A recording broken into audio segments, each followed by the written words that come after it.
आखिर उस रात होटल के कमरे में राजा ने सोनम को उसके आशिक के साथ ऐसा क्या करते देख लिया था जिसकी वजह से सोनम ने ऐसी घटना को अंजाम दे डाला। आखिर कैसे भोले भाले राजा को सोनम ने अपने आशिक के साथ मिलकर मौत के घाट उतारा। इसके बारे में अब तक आपने जो भी सुना है वह आधी अधूरी कहानी थी। लेकिन आज मैं पूरे फैक्ट्स, सबूत, सोनम के बयान और पुलिस के अनुसार आपको इस केस का वो एक एक सच बताने वाला हूं जिसे आप लोगों से अब तक छिपाया गया है। लेकिन वीडियो शुरू करने से पहले मेरी आपसे एक छोटी सी गुजारिश है। आज आप भले ही चैनल को सब्सक्राइब ना करें, लेकिन इस वीडियो को बिना स्किप किए अंत तक जरूर देखिए। यह वीडियो थोड़ी लंबी जरूर होगी, लेकिन इस वीडियो को देखने के बाद आप इस केस से जुड़ी हर उस सच्चाई को जान पाएंगे जो अब तक आपको नहीं पता थी। वीडियो में मैं आगे बढ़ूं उससे पहले आप कमेंट में सोनम जैसी कातिल के लिए और राजा के जस्टिस के लिए अपने मन से कुछ ना कुछ जरूर लिखिए, ताकि सबको पता चल सके कि हम राजा के सपोर्ट में हैं और उसे न्याय दिलाकर ही रहेंगे। राजा और सोनम का केस आज किसी से छुपा नहीं है। अब सब जान चुके हैं कि सोनम ही अपने पति राजा की कातिल है। जिस सोनम के लिए पूरा भारत 7 मई तक हमदर्दी दिखा रहा था, वही सोनम जब पकड़ी गई तो एक एक करके सारे सच बाहर आ गए जिसे सबने बेगुनाह समझा। वो निकली एक प्लानर, मर्डर, साजिश रची, एक्टिंग की और फिर राजा को मार डाला। जब यह सच्चाई सामने आई तो वही लोग जो कल तक उसके लिए इंसाफ मांग रहे थे, वही लोग आज फांसी की मांग कर रहे हैं। जब सोनम को 8 मई की रात गाजीपुर के एक ढाबे से रात 1 बजे गिरफ्तार किया गया तो सब हैरान थे। लेकिन असली झटका तब लगा जब पुलिस ने खुलासा किया कि सोनम के टारगेट पर सिर्फ राजा ही नहीं था, वह किसी और को भी मारना चाहती थी। पूछताछ में जो सच निकला वह रोंगटे खड़े कर देने वाला था। सोनम ने बताया कि राजा ने उसे होटल में उसके आशिक राज के साथंगे हाथों पकड़ लिया था, तो हमने हत्या का प्लान बना लिया। हत्या के बाद सोनम बुर्का पहनकर 8 दिन तक इधर उधर छिपती रही। कभी ट्रेन, कभी बस, कभी टैक्सी से वह बिहार से लेकर इंदौर तक भागती रही। नकली नाम, फर्जी पहचान पर किस्मत ने साथ नहीं दिया। गिरफ्तारी के बाद सोनम ने अब तक पुलिस को क्या क्या बताया और अब तक पुलिस को उसके खिलाफ कौन कौन से सबूत मिल चुके हैं। क्या सोनम को फांसी हो सकती है? चलिए सब कुछ आपको एक एक करके बताते हैं। शुरुआती पूछताछ में सोनम ने सच छुपाने की हर मुमकिन कोशिश की। बार बार बयान बदले, झूठी कहानियां गढ़ी और पुलिस को गुमराह करने की कोशिश की। लेकिन सख्त सवालों और सबूतों की मार के आगे उसका झूठ ज्यादा देर टिक नहीं सका। धीरे धीरे परतें खुलने लगी और सच खुद ब खुद बाहर आने लगा। सोनम रघुवंशी ने जो कहानी पुलिस के सामने बयां की वह किसी थ्रिलर फिल्म से कम नहीं थी। शुरू में डरी और कमजोर दिखने वाली सोनम की चुप्पी तब टूटी जब मेघालय पुलिस ने उसे रिमांड में लेकर गहराई से पूछताछ की। जांच अधिकारियों के अनुसार सोनम ने जिस सच्चाई को कबूला, उसने इस केस की हर परत को खोलकर रख दिया। गिरफ्तारी के बाद जब सोनम को गाजीपुर से इंदौर लाया गया तो रास्ते में ही उसने पुलिस को कई ऐसी बातें बताईं जो इस केस के लिए बेहद जरूरी थी। सोनम ने बताया कि जब उसने राजा से शादी की तभी तय कर लिया था कि इस शादी को ज्यादा दिन तक नहीं चलाना है और एक सही वक्त पर राजा को खत्म कर देना है, ताकि वह अपने प्रेमी राज कुशवाहा के साथ शादी कर सके। अब उसने जो पुलिस को बयान दिया उसमें उसने बताया कि उसके प्रेमी ने ही उसे बार बार समझाया था कि अगर तुम राजा को हटा दोगी तो तुम्हारे घर वाले भी हमारी शादी के लिए मान जाएंगे। और यही सोचकर उसने राज को भरोसे में लेकर साजिश रचनी शुरू की। सोनम ने कबूला कि राजा बहुत अच्छा इंसान था, वह उसे बहुत प्यार करता था, लेकिन वह हर वक्त बस उसकी निगरानी करता था। सोनम को बार बार लगता था कि वह आजाद नहीं है और यही सोचकर उसने तय कर लिया कि राजा को रास्ते से हटाना ही सही फैसला है। उसने यह भी बताया कि उसके पिता की तबीयत खराब थी, इसीलिए वह अपने प्रेमी से शादी नहीं कर पाई थी और राजा को एक समझौते की तरह स्वीकार कर लिया था, लेकिन दिल से कभी उस रिश्ते को अपनाया नहीं। शादी के बाद भी वह लगातार अपने प्रेमी राज कुशवाहा के संपर्क में थी। सोनम और राज के बीच शारीरिक और मानसिक रूप से गहरा रिश्ता था और दोनों चाहते थे कि राजा की जिंदगी से स्थायी रूप से छुटकारा मिल जाए।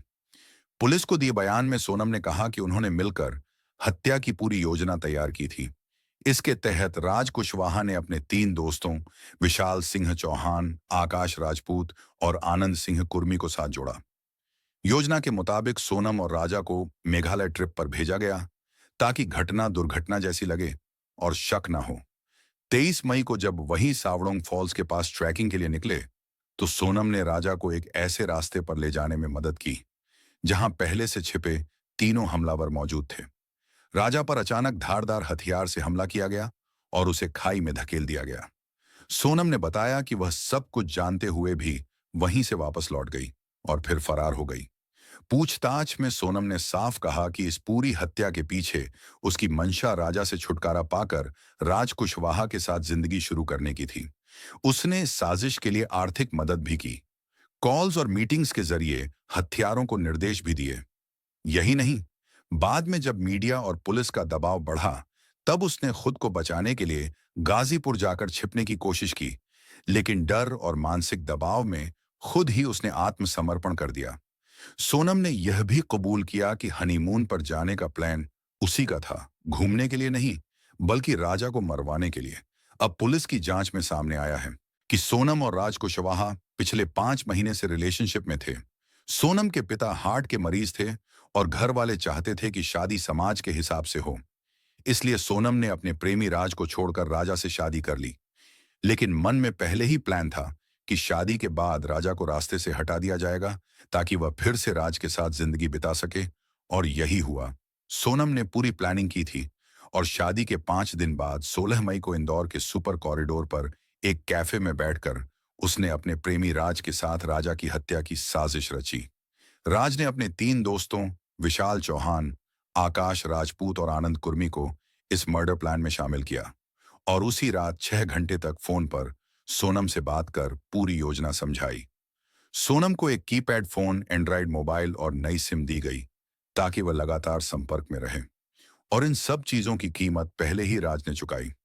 जब सोनम ने बताया कि वह 22 मई को शिलांग ट्रिप पर निकल रही है, तो राज ने सभी आरोपियों के टिकट बुक करवा दिए, लेकिन खुद आखिरी वक्त पर मना कर गया और इंदौर में ही रहा। वहां रहकर वह सबको डायरेक्शन देता रहा ताकि कोई शक ना हो। यहां तक कि राजा के अंतिम संस्कार में भी वह शामिल हुआ ताकि सबको लगे कि वह दुखी है और परिवार के करीब है। 23 मई को जो हुआ वह दिल दहला देने वाला था। आरोपियों ने गुवाहाटी से एक ऑनलाइन ऑर्डर की गई छोटी कुल्हाड़ी यानी डाव खरीदी और शिलंग में सोनम और राजा के होमस्टे से 1 किलोमीटर दूर ठहरे। सोनम लगातार लोकेशन शेयर करती रही और किराए की स्कूटी लेकर राजा को बहाने से उस जगह ले गई जहां सुनसान इलाका था। दोपहर 1:30 पर सोनम ने फोटोशूट का बहाना बनाकर राजा को पहाड़ी की तरफ चलने को कहा। आरोपियों ने पीछा करना शुरू किया, लेकिन चढ़ाई इतनी ऊंची थी कि उन अपराधियों ने सोनम से कहा कि वह काफी थक गए हैं और वह राजा को नहीं मार पाएंगे। तब सोनम ने उन लोगों से कहा कि मैं तुम्हें 20 लाख दूंगी। इस लालच के बाद आरोपियों ने हत्या के लिए हां कर दिया। जब सोनम और राजा उस सुनसान जगह पर पहुंचे, तो पीछे से तीनों आरोपी वहां पहुंचे।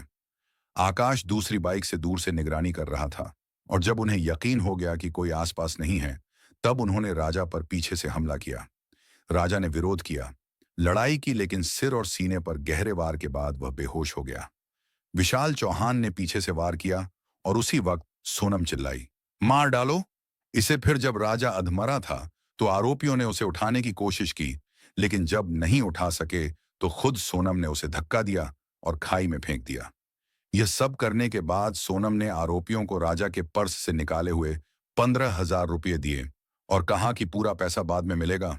राजा को खाई में फेंकने से पहले ही सोनम ने बड़ी ही चालाकी से उसके गले से सोने की चैन हाथ में पहना।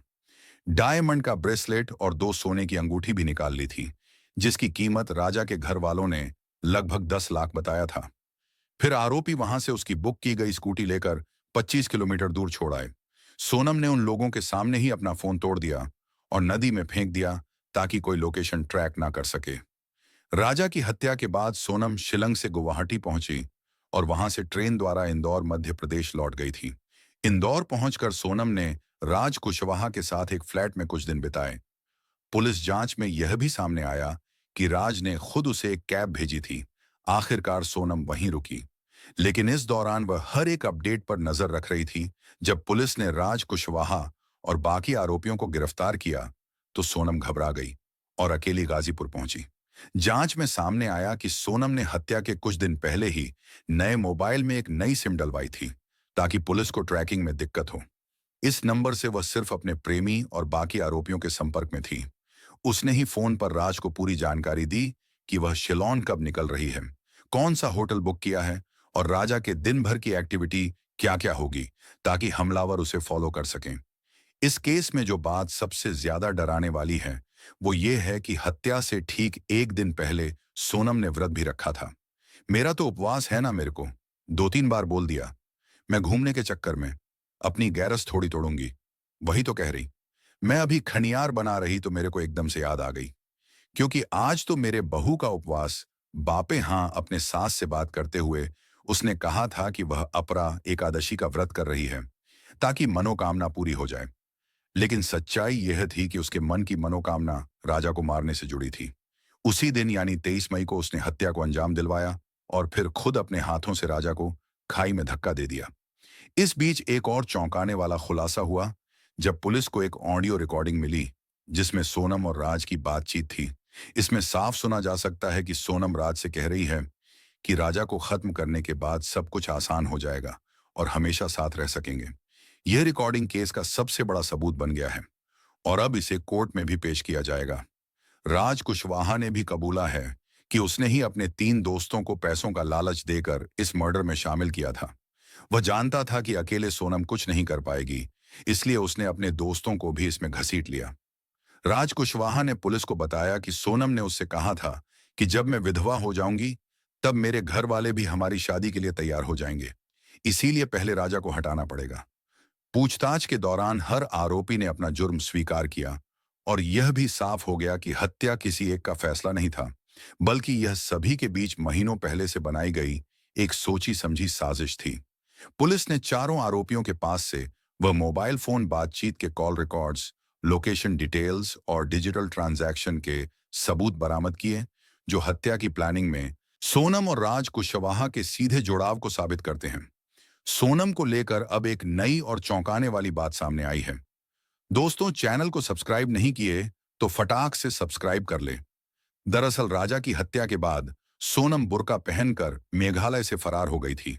सोनम ने खुद पुलिस को बताया कि वह राजा की हत्या के बाद बुर्का पहनकर शिलांग से बाहर निकली और लंबे समय तक बुर्के में ही घूमती रही। टैक्सी, बस और ट्रेन के जरिए वह मध्य प्रदेश के इंदौर पहुंची। पुलिस को दिए बयान में सोनम ने कहा कि राज ने इंदौर में ही 2 महीने के लिए किराए पर एक कमरा लिया था, जहां कोई सीसीटीवी कैमरा नहीं था। राजा की हत्या के बाद सोनम उसी कमरे में अपने आशिक के साथ रंगरलियां मना रही थी। सोचिए, जिस सोनम की तलाश पुलिस बिहार, उत्तर प्रदेश, बांग्लादेश और ना जाने कहां-कहां कर रही थी, वह सोनम अपने ही घर के आसपास के इलाके में एक किराए के कमरे में आराम से अपने आशिक के साथ रह रही थी। और सबसे हैरान करने वाली बात, सोनम ने उसी कमरे में अपनी मां को भी बुलाया था। इससे यह साफ जाहिर होता है कि राजा की हत्या में सोनम की मां भी बराबर की हिस्सेदार थी। सोनम ने पुलिस को यह भी बताया कि वह राजा से शादी नहीं करना चाहती थी, लेकिन वालों ने जबरदस्ती की। पिता की तबीयत खराब थी, उन्हें हार्ट की समस्या थी, इसलिए मजबूरी में शादी के लिए हाँ कर दी। लेकिन पहले ही अपनी मां को कह दिया था, मैं शादी तो कर लूंगी, लेकिन इसका अंजाम बहुत बुरा होगा। और वही हुआ। अंजाम राजा की हत्या में सामने आया। अब आप सोचिए, एक मां होकर भी उसने अपनी बेटी का साथ दिया, एक बेटे से उसकी मां को हमेशा के लिए जुदा कर दिया। क्या एक महिला इतनी निष्ठुर हो सकती है? सोनम ने यह भी बताया कि उसने राजा की हत्या की योजना फरवरी में ही बना ली थी। शादी की तारीख थी 10 से 11 मई के बीच और फरवरी से ही वह पल पल की योजना बनाने लगी थी। कब कहां कैसे हत्या होगी और हत्या के बाद वह कहां और कैसे जाएगी, हर चीज का प्लान पहले से तय था। जब आकाश, विशाल और आनंद गिरफ्तार हुए तो सोनम डर गई और फिर गाजीपुर के एक ढाबे पर जाकर खुद ही सरेंडर कर दिया। उसने बताया कि उसे उस ढाबे तक उसका प्रेमी राज छोड़कर गया था। वहां पहुंचकर सोनम ने खुद को अपहरण की शिकार बताने की कोशिश की, जैसे कोई उसका अपहरण कर लिया था, और वह वहां से किसी तरह भाग आई। सबसे खौफनाक प्लानिंग तो यह थी, राजा की हत्या के बाद ये लोग एक और महिला की हत्या करके उसकी जली हुई लाश को सोनम की लाश बताने वाले थे। अगर मेघालय पुलिस समय रहते नहीं पहुंचती तो किसी और महिला को मारकर यह कह देते, यह है सोनम की लाश। यानी इन दरिंदों को ना इंसानियत का ख्याल था, ना किसी की जान की कीमत। पुलिस जांच में यह भी सामने आया कि 19 मई को असम में इन्होंने राजा को मारने की कोशिश की थी, लेकिन असफल रहे। फिर सोनम ने शिलांग और सोहरा चलने की सलाह दी। पुलिस अधिकारी विवेक के अनुसार दोपहर 2 बजे से लेकर 2:18 के बीच तीनों ने राजा पर पेड़ काटने वाले भारी हथियार से हमला किया। 4 बार हमला होने के बावजूद राजा लड़ता रहा। तब सोनम ने चिल्लाकर कहा, मार दो इसे। जब राजा बुरी तरह घायल होकर जमीन पर गिर गया, तब सोनम ने तीनों के साथ मिलकर राजा को खाई में फेंक दिया। तब तक राजा की सांसें चल रही थीं, लेकिन खाई में गिरते ही वह उठ नहीं सका और उसकी मौत हो गई। हत्या के बाद सोनम ने अपना रेनकोट आकाश को दिया, क्योंकि उसके रेनकोट पर खून के धब्बे लग गए थे, और बाद में उस रेनकोट और टू व्हीलर को घटना स्थल से कुछ दूरी पर ले जाकर छोड़ दिया। पुलिस ने सोनम के लापता रहने के दौरान यही रेनकोट बरामद किया, जिसकी सीसीटीवी फुटेज स्क्रीन पर देखी जा सकती है। अब भी पुलिस सोनम से पूछताछ कर रही है। उसके 3 मोबाइल फोन अब तक नहीं मिले हैं। अगर यह मिल जाते हैं तो केस में और भी खौफनाक राज सामने आएंगे। यह भी बताया जा रहा है कि राजा का जब अंतिम संस्कार हो रहा था, तब सोनम बुर्के में छिपकर वह दृश्य देखकर हंस रही थी। इसके अलावा राजा के करीबी लोगों का कहना है कि शादी के बाद भी सोनम अपने आशिक राज्य से मिलती थी। उसके साथ वह सब करती थी जो एक पति पत्नी करते हैं। एक दिन राजा ने यह सब करते हुए सोनम को रंगे हाथ पकड़ लिया था, इसलिए ही सोनम ने राजा की हत्या करवा दी।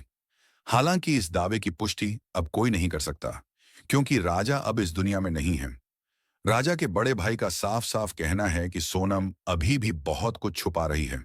उन्होंने पुलिस से मांग की है कि सोनम का नार्को टेस्ट कराया जाए, ताकि जो सच अभी तक छुपा है वह सामने आ सके। इतना ही नहीं, राजा के पूरे परिवार का कहना है कि जब तक सोनम को फांसी नहीं दी जाती, राजा को इंसाफ नहीं मिलेगा। उनकी मां की आंखों में सिर्फ एक ही बात है, बेटे की हत्या का बदला और सोनम को फांसी की सजा। फिलहाल पुलिस भी सोनम के नार्को टेस्ट की तैयारी में जुटी हुई है, और माना जा रहा है कि इस टेस्ट के बाद और भी कई बड़े राज खुल सकते हैं। लेकिन जो कुछ भी सोनम ने किया, वो किसी भी तरह माफी के काबिल नहीं है। उसके लिए उम्र कैद या फांसी भी शायद कम ही सजा होगी। लेकिन अफसोस की बात यही है कि अब राजा कभी लौट कर नहीं आएगा। 5 आरोपियों को न्यायिक हिरासत में भेज दिया गया। वहीं अब सोनम के वकील ने दावा किया है कि पुलिस इन लोगों से जबरदस्ती गुनाह को कबूल करवाने की कोशिश कर रही है, जबकि सोनम निर्दोष है। लेकिन जिस तरह के सबूत सामने आए हैं, जैसे कॉल डिटेल्स, लोकेशन डाटा और राज के कबूलनामे की रिकॉर्डिंग, उससे अब कोई शक की गुंजाइश नहीं बची है। मेघालय पुलिस और इंदौर पुलिस दोनों मिलकर इस केस को तेजी से आगे बढ़ा रही हैं। फिलहाल सोनम की कस्टडी बढ़ा दी गई है और अगले कुछ दिनों में कोर्ट में चार्जशीट पेश की जाएगी। पुलिस का कहना है कि सोनम ही इस मर्डर केस की असली मास्टर